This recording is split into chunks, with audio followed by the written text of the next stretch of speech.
የተናገርኩትም እነዚህ አንዳንድ አሕዛብ እንዴት ያሉ ደደብ ሊሆኑ እንደሚችሉ ነው። አምላካችንን ገድላችኋል፣ ለዚያ ነው የምንጠላችሁ ይላል። እናንተ ደደቦች፣ አምላክን መግደል የሚችል ማን ነው? አንድ ሰው አምላክን ገደለ፣ ያ ማለት ፈጽሞ አምላክ አልነበረም ማለት ነው። ሐሰተኛ አምላክ ነበረ ማለት ነው። ከሞተ ፈጽሞ አምላክ እንዳልነበር ማሳያው እውነታ ነው። ያልተረዳችሁት ምንድን ነው? በመሰረታዊነት የምለው በዛም አነሰ ይህን ነው፣ በአንድ አይነት ቃላት እና አሁንም እነርሱ ይናደዳሉ። እናንተ ሞኞች፣ በምንድን ነው የተናደዳችሁት? ሐሳቤን የመስጠት ስልጣን የለኝም። በእርግጥ እናንተ ደደቦች ናችሁ። እናም አምላክ በሰው ሊገደል ይችላል ብላችሁ ታስባላችሁ። መልካም፣ በድድብናችሁ ቀጥሉበት። እኔ የእናንተን ድድብና መከተል አለብኝ?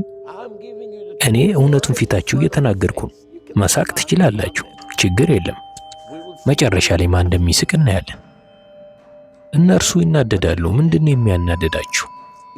ኢየሱስ ራሱን ማዳን ካልቻለ ዓለምን ያድናልን? የተፈጥሮ ዕውቀታችሁን ተጠቀሙ እንጂ።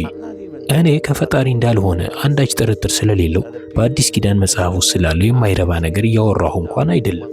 በመቶ የሚቆጠሩ ሰው ሰራሽ ስህተቶች የተሞላ ነው። በመቶ የሚቆጠሩ ከክርስቲያን ፕሮፌሰር ጋር ያደረግኩትን ክርክር ተመልከቱ፣ ነጥቡን ታገኙታላችሁ። ዝርዝር ውስጥ እንኳን እየገባው አይደለም። እኔ እያወራሁ ያለሁት ቀላል ስለሆነ ጽንሰ ሐሳብ። እናንተ መጥታችሁ ይሁዲዎችን ለምን እንደምንጠላ ታውቃላችሁ?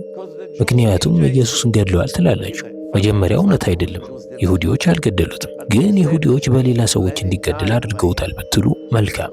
ይሁዲዎች ምናልባት ሊከላከሉ ይችሉ ነበር። በነገራችን ላይ ቤተ ክርስቲያን ይህ እውነት አይደለም ብለዋል። ይሁዲዎች ከዚህ ሞት ጋር የሚያገናኛቸው ነገር የለም ብለዋል። ግን ቢያደርጉት እንኳ አሁን እናንተ ከ2000 ዓመታት በኋላ መጥታችሁ እኛ የምንጠላችሁ አምላካችንን ስለገደላችሁ ነው ትላላችሁ። እኔም እየጠየቅኳችሁ ነው፣ ከምራችሁ ነው። እውነተኛውን የዓለሙ ፈጣሪ የእስራኤልን አምላክ ትታችሁ የሰማይና የምድርን ፈጣሪ ያን የፈጠረውንና ሁኔታውን የሚመራውን አምላክ ትታችሁ የራሱን ሕይወት እንኳን ማዳል ባልቻለ ሰው ጥቂት ወታደሮች በሰቀሉ ሰው ታምናላችሁ?